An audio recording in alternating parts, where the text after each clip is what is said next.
जिस दिन मैंने एक मिडिल क्लास घर आने में जन्म लिया तो दादी बहुत रोई थी। मम्मी भी बहुत गम में थी। पापा दीवार के साथ टेक लगाकर रोए जा रहे थे। तभी लेडी डॉक्टर ऑपरेशन थिएटर से बाहर आई और सबको हैरानी से देखने लगी क्योंकि उन सबको क्या हुआ है।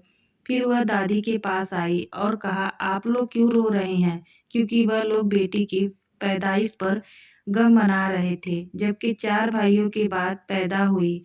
आपको तो खुश होना चाहिए कि आपके घर में लक्ष्मी आई है। मेरी दादी ने अपने आंसू साफ करते हुए कहा, लेकिन उसकी किस्मत से डर लगता है क्योंकि बेटियां बहुत प्यारी होती हैं और उनका दुख नहीं देखा जाता। किस्मत भी वही बनाता है जिसने पैदा किया होता है। उसकी कृपा से हर हाल में करना चाहती हूँ। डॉक्टर को यह कहकर चले गए, लेकिन मेरे घरवाले उस गम में डूबे थे कि लड़की पैदा हुई है, पता नहीं उसकी कैसी किस्मत होगी। ज़माना क्या सुलूक करेगा। मेरे पैदा होने पर घर का कोई मेंबर खुश नहीं था, जबकि मैं 5 बेटों के बाद पैदा हुई थी। वक्त गुजरता गया और मैं जवान हो गई। एक रोज़ यह सारी बातें मेरी मौसी ने बताई थी। मेरी मौसी के गाँव से मेरे लिए रिश्ता आया था। उनका अपना कोई बेटा-बेटी नहीं थी। वह भी बे-औलाद थी, बेचारी, लेकिन मुझे बहुत प्यार से पाला था, औलाद की तरह। इसीलिए चाहती थी कि मेरा किसी अमीर घराने में रिश्ता हो और मैं उस घर की बहू बन जाऊं। कोई रिश्ते मेरे लिए आए, सभी हमारे जैसे मेरे मिडिल क्लास लोग थे। मेरी मौसी ने किसी रिश्ते को नहीं लिया। वह कहती थी, मेरी आंचल इतनी खूबसूरत है तो रिश्ता भी ऐसे घर में ढूंढ दूंगी जहां मेरी बिटिया रानी बनकर रहेगी और मलिका बनकर राज करेगी। इसी आरज़ू में उन्होंने एक रिश्ता करने वाली को काफ़ी मोटी रकम देकर अमीर घराने का रिश्ता ढूंढ लाने को कह दिया। और वह मेरे कॉलेज का आखिरी दिन था। तेज धूप में मेट्रो से गई, फिर मेट्रो से घर की तरफ आते हुए बदन पसीने से नहा गया था और चेहरा अंगारों की तरह सूख गया था। आते ही मैंने किताब मेज पर रखी और पानी किचन में गई थी क्योंकि वहां पर फ्रिज रखा हुआ था। मैं पानी पी रही थी कि सामने कमरे से बातें करने की आवाज़ सुनाई दी। हम वहीं पर रुक गए। आवाज़ जानी पहचानी नहीं थी। शायद कोई मेहमान थे। तभी मम्मी आ गई। बेटी, मैं तेरा इंतजार कर रही थी। जल्दी से हाथ मुंह धो और कपड़े बदल कर आ जाओ। और हाँ, थोड़ा सा हल्का फुल्का मेकअप भी कर लेना। जैसा उन्होंने कहा था, मैंने उनकी बात फौरन मान ली थी और कमरे में पहुंची तो मौसी के साथ 2 अजनबी औरत को बैठे देखा तो हैरान हो गई। काली सी रंगत की 2 औरतें मुझे घूरे जा रही थी। एक औरत ने मुझे गौर से देख रही थी, फिर पास बुलाकर प्यार किया। मैं समझ गई कि यह मेरा रिश्ता देखने आई हैं। कुछ देर वहां बैठकर मैं अपने कमरे में चली आई, मगर मुझे अपने कमरे में भी अजनबियों औरतों की आवाज़ सुनाई दे रही थी। हमें घर-बार नहीं देखना, हमें तो बस लड़की पसंद आ गई, बहुत खूबसूरत है। कमरे में आकर मैं पलंग पर लेट गई थी। मेरे लिए शादियों की बात कुछ अचंभे की बात नहीं थी। समझदार लड़की थी और मेरे नज़दीकी शादी को ठोस हकीकत थी, जो होनी ही थी। यह तो शादियों से चली आ रही थी। फिर शादी का ख्याल से घबराना क्या और शर्माना क्या। मेरे माँ-बाप का एक कर्तव्य था, जिसको उन्होंने एक न एक दिन करना था। मुझे किसी के घर जाकर आबाद होना ही था और ज़िंदगी को एक ही डगर पर चलना था। मैं नॉर्मल रही, लेकिन आज मेरी मौसी की खुशी देखने वाली थी। उनकी आरज़ू पूरी होती नज़र आ रही थी। क्या हमारी बेटी आज चल रानी अमीर घर की बहू बनेगी और राज करेगी? जिस रोज यह खबर सुनी कि शादी का दिन तय हो गया और लड़के वालों ने कहा कि हमें ना दहेज चाहिए और ना ही कीमती जेवर, बस हमें अपने लड़के के लिए खूबसूरत लड़की चाहिए, जो हमें मिल गई है। दिल जरा सा परेशान हुआ, यह सोचकर कि जिन घर वालों के साथ हंसते खेलते उम्र बिताई थी, उन्हें छोड़कर मैं दूर चली जाऊंगी। अपने पराये बन जाएंगे। दोनों तरफ शादियों की तैयारी होने लगी। आखिर वह दिन भी आ गया जब पापा ने साधारण तरीके से मेरी शादी करवाई और फिर कुछ कदम चलकर मैं अपनी डोली में बैठ गई और अपने दूल्हे के साथ अपने घर आ गई। जेवर और दहेज यही तय हुआ था कि वह आज नहीं अपनी बेटी को दान कर चुके थे।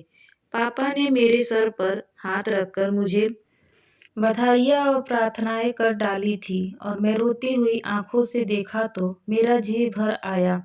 पहली बार यह एहसास बिजली बनकर मेरे दिल पर गिरी। ना जाने मैं कहाँ जा रही हूँ, कैसे लोग होंगे, वहाँ कैसे गुजरेंगे। मेरी मैं रो रो कर अपने दामन भिगो लिए थे। अपने भविष्य का सोचकर नई नवेली दुल्हन कुछ अरमानी होते हैं, लेकिन अमीर घराने की दुल्हन क्या बनी, हर अरमानों को बैठी एक हकीकत पसंद लड़की थी और हवेली की रस और रिवाज से बेखबर थी। लेकिन यह तो मेरा हक था कि मेरा दूल्हा मुझसे प्यार करे। पर जब हमारी फर्स्ट नाइट हुई तो मेरे दूल्हे ने मुझे कोई बात नहीं की और कुछ दिनों बाद मैं फिर से वापस अपने मायके आ गई थी। फिर दोबारा मैं अपने ससुराल गई और उस रात भी मेरे पति ने मुझे कोई बात नहीं की। यह सब देखकर मैं उदास हो गई। सोचती थी कि मैं जबरदस्ती उनके पल्ले बनी गई हूँ क्या, जो वह मुझे मुसीबत समझ बैठे हैं और जबरदस्ती के रिश्ते में बनकर रह गए हैं। सोच सोच कर परेशान थी। तबीयत कुछ ठीक नहीं था, इस वजह से सेहत पर असर पड़ने लगा। यहाँ तक कि बुखार हो गया। बुखार में क्या हुआ कि लोग मुझसे बात ही करते नहीं थे, करीब न आए। नंदे और भांजे का तो बड़ा साथ होता है, लेकिन मेरी नंदे भी मेरी तरफ देखना गवारा ना समझा। मेरे खाने पीने का किसी को कोई फिक्र ना थी और ना ही कोई पास बैठा।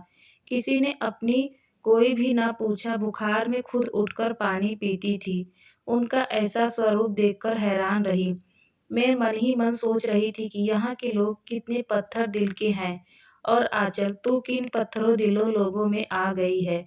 यह तेरे कुछ ही नहीं लगते और ना ही तू उनको अच्छी लगती है। उस घर की बहू बनकर आई है, किसी से बुराई की है और ना ही कोई झगड़ा हुआ है। अभी कल ही तो आई है, शकल भी बुरी नहीं है। आखिर यह सब क्या हो रहा है। हफ्ता भर बिस्तर पर पड़ी रही तो ताने मिलने लगे। खाने को सब तैयार, लेकिन कम से कम बीमार पड़ी है। मैं भगवान से विनती की कि मुझे तंदुरुस्त कर दे ताकि उठकर काम करूं और उन सब पत्थर दिलों वालों की सेवा से अपनी मुंह मोल लूं।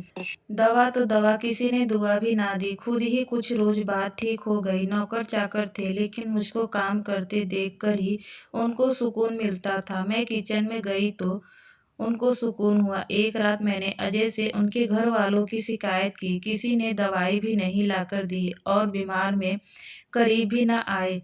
तो जवाब में मिला, तुम गरीब लोगों से ना जाने इतनी एहसास क्यों होते हो। अरे बीमार से दूर रहना चाहिए ताकि दूसरे बीमार ना पड़ जाएं।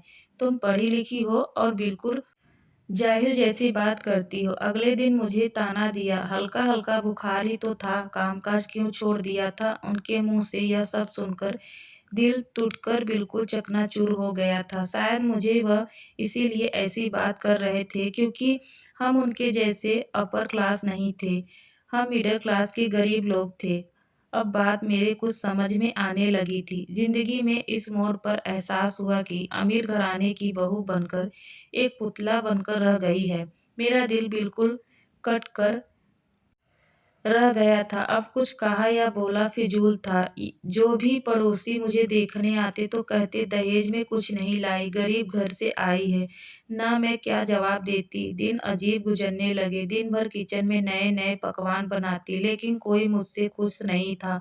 उल्टा ताने मिले, कुछ ढंग का पकाना नहीं आता, यह क्यों किया, यह क्यों किया, देसी खाना कौन खाता है। यहाँ चारों नंदे मेरे नुस्खे पकड़ने में लगी रहती और कोई दुल्हन को देखने आता है तो शुरू हो जाती हैं, कोई ढंग नहीं है।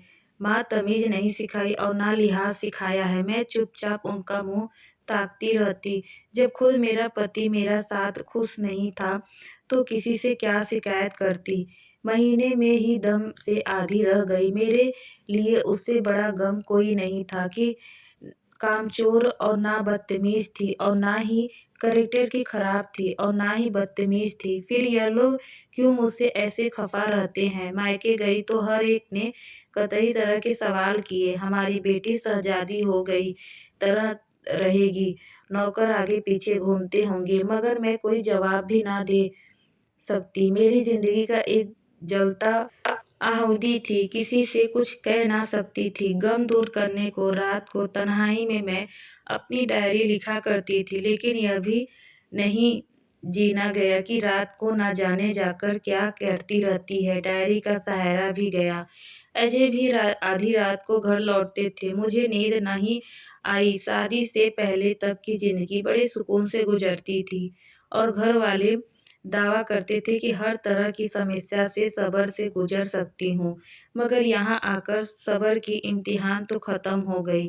अक्सर उदास रहती, उदासी भी मेरे लिए अजीब बन गई। हर कोई कहता, नई दुल्हन ने तो घर में मनहूसियत फैला रखी है। मौसी कहा करती थी कि इंसान अपनी किस्मत खुद बनाता है, लेकिन अब मान गई कि ऐसा नहीं है। यह मेरी किस्मत का चक्र नहीं तो और क्या था। अपने दिल के लूज से ससुराल में मोहब्बत का चिराग रोशन करने की कोशिश करती रही, मगर नाकाम रही। उनकी राह में फूल बेचने में लगी रहती थी, लेकिन मेरी कोई भी अदा उनको पसंद नहीं आती। मेरी तो कोई बात ही नहीं सुनते थे। मेरे मुकद्दर की कमी ही तो थी कि हर कोशिश के बाद भी नाकाम ही रहती थी। किसी दिन अच्छे कपड़े पहनकर लिपस्टिक लगाती तो आवारगी के ताने भी सुनने को मिलते थे। एक रोज जबकि शाम बहुत गहरी हो रही थी, अजय बाहर से आए और बगैर खाना खाए लेटे गए। मैं उनके पास गई और पूछा, आपकी तबीयत ठीक है? उन्होंने कोई जवाब नहीं दिया तो उनके पास बैठ गई और सर दबाने लगी थी। एकदम जोर से धक्का दिया कि मैं नीचे गिर पड़ी। बोला, क्या तुम्हें मैं नौकरानी खरीद कर लाया था? मेरे कानों में यह सब चुभने जैसे कोई शीशा टूट कर चुभ गया हो। उठकर मैं बैठ गई। बोले, हमारी सोसाइटी में तुम्हारी जैसी पत्नी की कोई गुंजाइश नहीं है। मैं रोती बोली, मेरा क्या कसूर है? वह आंखें दिखाकर बोले, तुमको पति को खुश रखना नहीं आता, बल्कि किसी को भी खुश नहीं रख सकती। मैं तो सबको खुश रखना चाहती हूँ, लेकिन आपके घर में कोई भी मुझसे राजी नहीं है। आखिर मैं क्या करूँ?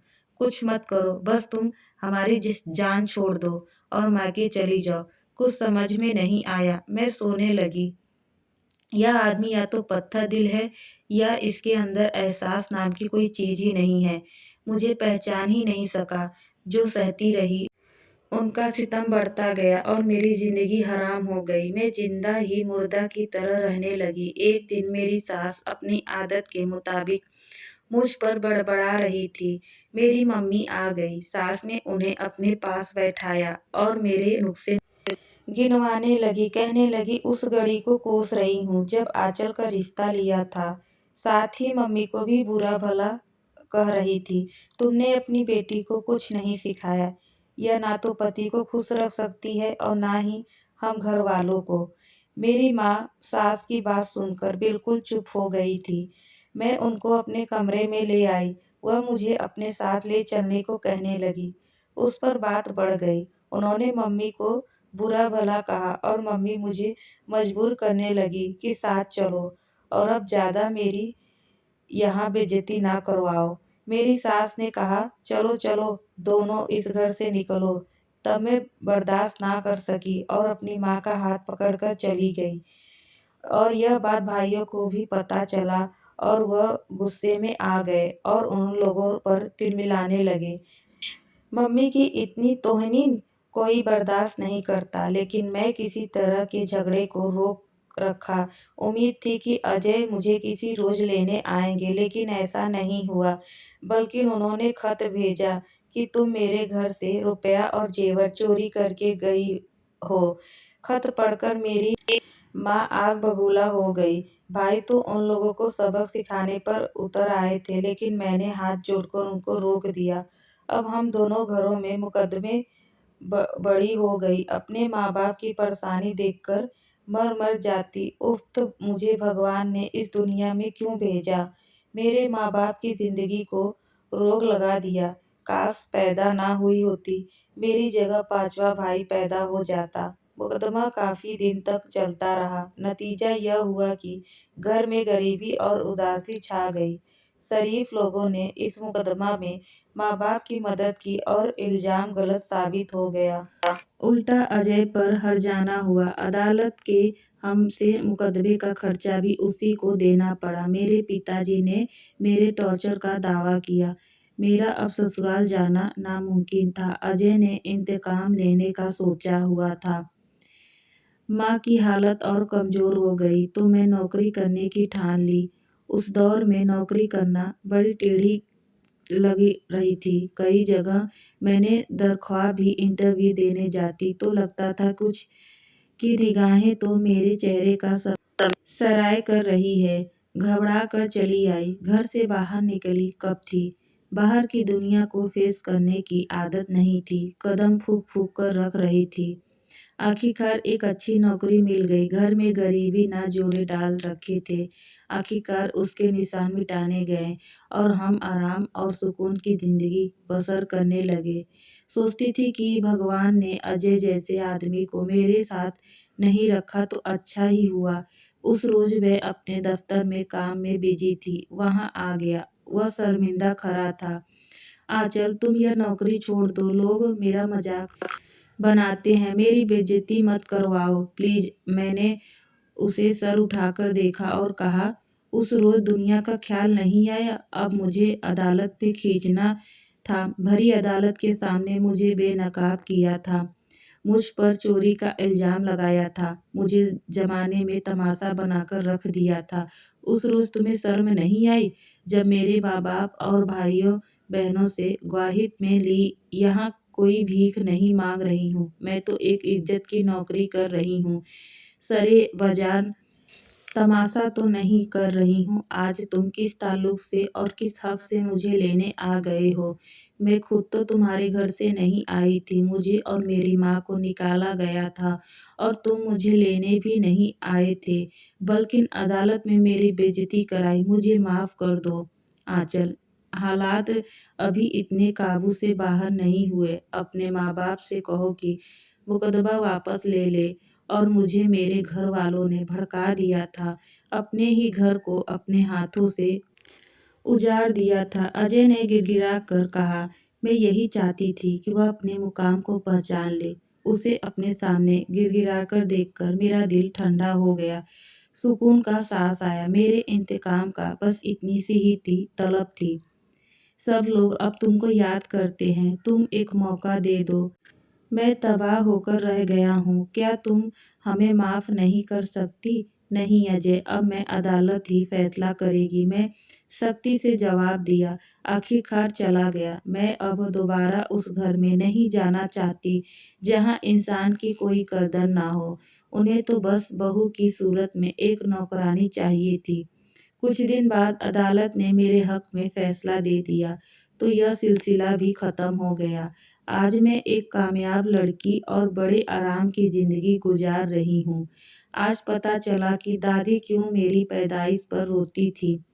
तो दोस्तों, आपको इस कहानी पर क्या राय है हमें कमेंट में ज़रूर बताइएगा। और अच्छी लगी हो तो चैनल को सब्सक्राइब, वीडियो को लाइक शेयर ज़रूर करिएगा। ऐसे ही कहानी सुनने के लिए हमारे चैनल पर बने रहिएगा। फिर मिलते हैं एक नई कहानी के साथ। तब तक के लिए धन्यवाद।